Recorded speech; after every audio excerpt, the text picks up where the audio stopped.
오늘 우리에게 주시는 하나님의 말씀은 사도행전 7장 54절에서 60절까지에 있는 말씀입니다.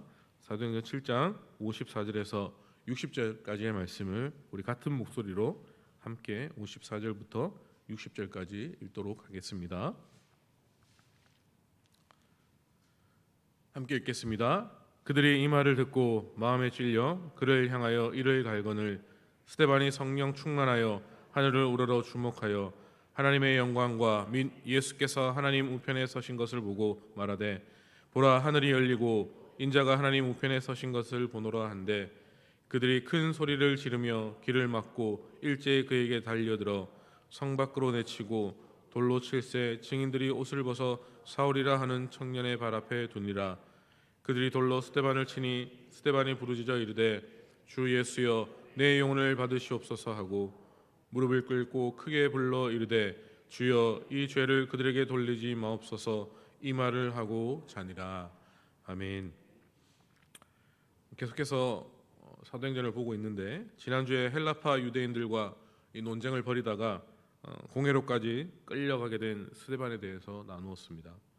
많은 사람들이 모함을 하면서 거짓 증거를 남발하는 가운데서도 스데반은 천사의 얼굴로 묵묵히 예수 그리스도 되심을 전파하였습니다. 무엇보다도 자신이 고발을 당해 치조를 받는 상황임에도 하나님께서 예배하셨던 그리스도를 유대인들이 죽였다는 사실에 대해서 가감없이 지적하고 있었습니다. 오늘 본문은 그 이후에 일어나는 상황들을 기록하고 있습니다. 스데반은 아브라함을 시작으로 함께 하신 하나님, 이스라엘을 위해 보내신 선지자들, 하지만 그들을 외면한 이스라엘의 조상들, 성막과 성전, 그리고 이 땅에 오신 메시아와 그 메시아를 죽인 유대인들에 대해서 성령께서 주시는 감동으로 온전히 설교를 할 수가 있었습니다. 스데반의 긴 설교를 듣고 난 뒤 스데반을 고발하던 유대인들은 그런 반응이 이러했습니다. 그 반응이 오늘 본문 54절에 나와 있습니다. 우리 54절의 말씀을 함께 읽어보겠습니다. 그들이 이 말을 듣고 마음에 찔려 그를 향하여 이를 갈거늘. 지지난주에도 잠깐 언급을 하였지만 성령께서 함께 하시는 진리의 말씀이라고 해서 사람들이 무조건 아멘하여 받아들이는 것은 아닙니다. 오늘 우리가 읽은 본문에서도 스데반의 설교를 들은 이들이 스데반에 전하는 복음을 받아들이지가 않았습니다. 오히려 그들의 마음에 찔림을 받아 스데반을 향해 이를 갈게 되었다라고 말씀에 나와 있습니다. 이를 갈았다라는 것은 분노를 했다라는 말입니다. 본문의 이 찔려라는 단어는 사도행전 2장에서 베드로의 설교를 듣고 사람들의 마음이 찔렸던과는 다른 상황을 나타내고 있습니다. 사도행전 2장 37절에서 사용되었던 이 찔려라는 헬라어로 카타니소라는 단어를 사용하였는데 이 뜻은 찌르다, 동요시키다라는 의미를 가지고 있습니다. 그러니까 자신의 잘못을 지적받고 마음이 흔들렸다라는 것입니다. 그렇기 때문에 사도행전 2장에서는 사람들이 베드로의 말을 따라 회개함으로 주님 앞으로 나왔던 것이었습니다. 그런데 오늘 본문의 이 찔려라는 헬라어는 디아프리오라는 단어를 사용하고 있는데 그 뜻은 찌르다, 성나게 하다라는 뜻을 가지고 있습니다. 그러니까 이 본문에서 스데반이 자신들의 아픈 데를 찌르니까 그것이 아픈 것이었습니다. 그리고 그것 때문에 화가 났던 것이었습니다. 그래서 스데반을 향하여서 이를 갈며 분노를 느끼게 되었다라고 말씀하고 있는 것이죠. 이 스데반의 설교가 진리인지 아닌지 이들에게 중요한 것이 아니었습니다. 자신들에게 잘못했다고 지적하면서 자꾸 자신들의 마음을 찌르니까, 그 마음을 자꾸 거스르니까 그냥 분노를 느끼고 적이 되는 것입니다. 지금 사람들은 분노에 찬 마음으로 흥분하고 있습니다. 조금만 더 스데반이 자신들의 아픈 곳을 찌르면 바로 돌로 그를 칠 기색이었습니다. 그런데 이런 긴박한 상황에서 가장 평온한 상태를 유지하고 있는 것이 이 난리의 당사자인 스데반이었습니다. 우리 본문의 55절의 말씀을 다 같이 읽어보겠습니다. 스데반이 성령 충만하여 하늘을 우러러 주목하여 하나님의 영광과 및 예수께서 하나님 우편에 서신 것을 보고.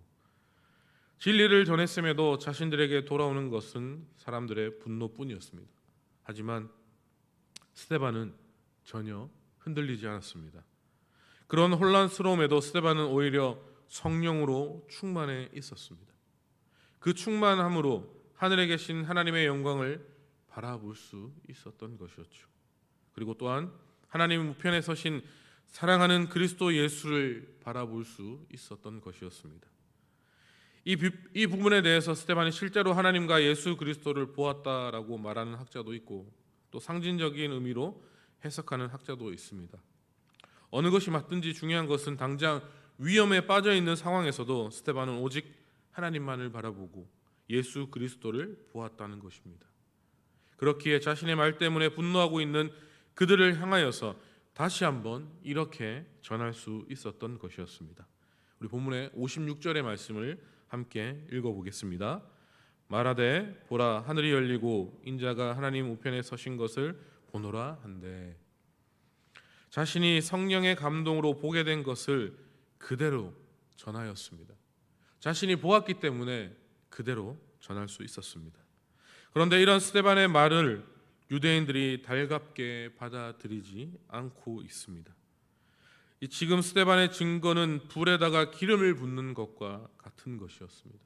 분노한 유대인들의 화를 더 부추기게 되는 것이었죠. 진짜 스데반이 하나님의 영광과 예수를 본 것이라면 스데반의 말처럼 자신들이 하나님께서 보내신 메시아를 죽인 것이 되기 때문이다라는 것이죠. 그렇기 때문에 유대인의 입장에서는 스데반은 성령 충만해서도 안 되고 성령 충만함으로 하나님을 바라봐서도 안 되는 것이었습니다. 그들은 지금 발악하며 이 스데반의 증거를 거부하고 있는 것이죠. 우리 본문 57절의 말씀을 함께 읽어보겠습니다. 그들이 큰 소리를 지르며 길을 막고 일제히 그에게 달려들어. 이 말은 더 이상 스데반의 말을 듣지 않겠다라는 것입니다. 아니, 들을 수가 없다라는 것이죠. 그 이유가 무엇입니까? 스데반의 말이 계속해서 자신들을 찌르고 또 찌르기 때문에 그렇게 잘못이 드러나기 때문이다라는 것이죠. 수많은 사람들이 둘러싸서 험악한 분위기로 스데반을 협박하였지만 도무지 스데반의 입을 막을 수는 없었습니다. 스데반은 두려워하지 않았고 진리를 전하는 것을 멈추지 않았습니다. 분명히 스데반의 입장에서는 분명히 위기에 빠진 상황입니다. 그런데 너무나도 평안하고 너무나 당당한 스데반의 모습 때문에 오히려 그를 고발한 유대인들이 더 조급할 따름이었습니다. 자기들의 뜻대로 되지 않자 흥분한 유대인들은 스데반을 향하여서 달려들었습니다. 그리고 그 스데반을 성 밖으로 끌고 가게 됩니다. 우리 본문 58절과 59절 앞부분까지 한번 말씀 읽어보겠습니다. 성 밖을 내치고 돌로 칠세 증인들이 옷을 벗어 사울이라는 청년의 발 앞에 두니라. 그들이 돌로 스데반을 치니. 여기까지 읽어보겠습니다. 그들이 돌로 스데반을 치니. 스데반을 성 밖으로 끌고 간 유대인들은 스데반을 향하여서 돌을 던집니다. 살아있는 그의 입을 막을 수가 없으니까 스데반을 죽여서라도 그 입을 막겠다라는 것입니다. 이 과정에서 유대인의 옷을 맡았던 사울, 바로 바울이 처음으로 등장합니다. 이 바울에 대해서는 앞으로 계속적으로 나누게 될 것이기 때문에 오늘은 따로 언급하지 않겠습니다.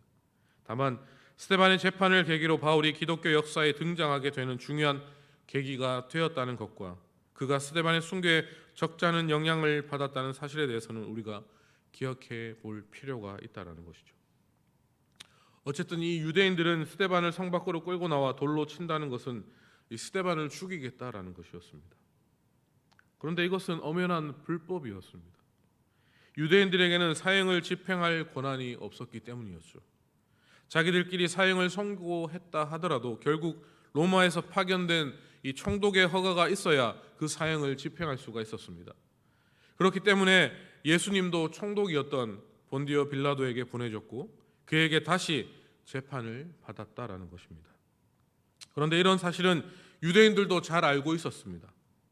아무리 죄인이라도 자기들 마음대로 사형을 집행했다가는 문제가 될 수 있다는 것을 너무나도 잘 알고 있었습니다. 그럼에도 불구하고 이들은 스데반을 향해 돌을 던졌습니다. 그의 입을 막기 위해서이라는 것이죠. 이것은 무엇을 의미하는 것일까요? 이는 지금 이들의 상태가 통제불능의 상태라는 것을 알게 해줍니다.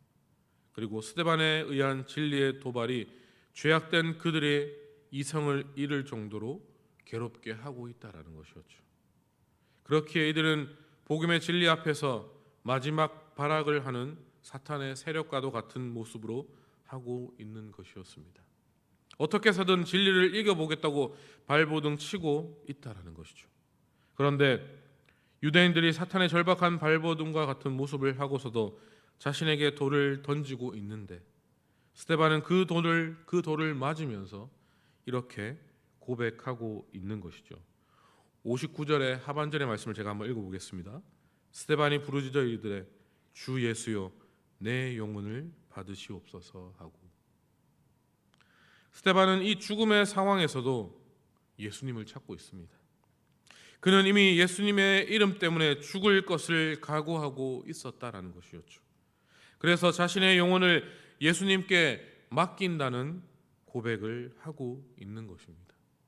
거기다가 스데반은 자신들을 향해 돌을 던지고 있는 저 유대인들을 위해서도 주님께 중보 기도를 하고 있는 것입니다. 다음으로 우리 본문 60절 말씀을 다 같이 읽어보겠습니다. 무릎을 꿇고 크게 불러 이르되 주여 이 죄를 그들에게 돌리지 마옵소서, 이 말을 하고 자니라. 예수님을 죽였던 자들, 복음 듣기를 거부하는 자들, 진리를 전하는데 스데반을 향해 돌을 던진 자들, 그들이 저지른 죄를 그들 자신에게 돌리지 마시기를 지금 스데반은 간구하고 있는 것입니다. 여러분, 이 스데반의 이런 모습은 예수님의 모습과도 같았습니다. 우리 예수님께서도 자신을 못 박았던 이를 위하여서 기도하셨던 것과 똑같은 모습이었습니다. 누가복음 23장 34절을 보시면 이에 예수께서 이르시되 아버지 저들을 사하여 주옵소서, 자기들이 하는 것을 알지 못함이니이다 하시더라. 지금 이 예수님의 고백과 스데반의 고백이 같은 것을 볼 수가 있습니다. 오늘 말씀의 제목을 붙이면 굳이 예수님과 같았다라고 붙일 수 있을 것 같습니다. 무엇이 예수님과 같았다라는 것입니까? 이 스데반의 삶이 바로 예수님과 같았다라는 것입니다. 스데반이 전한 복음이 예수님과 같았다라는 것입니다. 스데반의 죽음이 그리고 예수님과 같았다라는 것이죠. 스데반은 어떠한 계기로 그리스도인이 되었습니다. 예수를 믿고 예수를 따르는 제자가 되었다라는 것이죠. 그는 예수의 제자로 직접적이든 간접적이든 예수님의 말씀을 통해 자신이 어떻게 살아야 하고 어떻게 죽어야 하는지를 배웠습니다. 그리고 그 삶의 끝에서 예수님께 배운 대로 예수님처럼 죽음을 맞이하고 있는 것이죠. 스데반의 아름다움은 이 사실에 있습니다. 스데반이 재판을 받는 중에 사람들이 분노하여 그들을 돌려치려고 했을 때 또 갑자기 하늘에서 천둥과 같은 소리가 들려 돌을 든 자들의 손을 멈추게 하시고 천사들이 내려와 스데반을 변호하여 그의 복음을 증거해 주지는 않았습니다. 어느 누구도 스데반의 편이 되어주지 않았습니다. 그곳에 있는 모든 사람들이 스데반을 공격하는 중에 그는 홀로 그 무대 중앙에 서 있었습니다. 누가 보더라도 가장 외롭고 초라한 모습의 스데반이었습니다. 그런데 그는 그곳에서 가장 평온한 모습을 하고 있었습니다. 사람들은 천사와 같은 얼굴의 스데반을 보며 놀라워하고 있었습니다. 모함과 거짓 증거가 난무하는 중에도 그는 성령의 충만함을 이루었습니다. 그리고 자신을 기다리시는 하나님의 영광과 예수 그리스도의 사랑을 바라보게 되었습니다. 스데반은 그렇게 믿음으로 자신을 지키며 예수님께서 그렇게 하셨던 것처럼 원수를 용서하는 가장 아름다운 모습으로 죽음을 맞이하게 되었다라는 것이었습니다. 말씀을 정리하겠습니다. 사랑하는 우랑교회 공동체 여러분, 예수 그리스도를 따르는 자들, 예수님을 믿는 자들이 삶에서 추구해야 할 최고의 가치는 예수 그리스도를 닮는 것입니다. 우리가 세상에서 그리스도임을 나타내는 완벽한 증거는 예수 그리스도의 삶을 내가 재현해내는 것입니다. 입으로 아무리 예수를 믿으세요, 예수 믿고 구원 받으세요 라고 전하다고 하여도 우리의 삶의 모습이 예수님의 그것과 다르다면 그것은 다 거짓말이 되는 것입니다.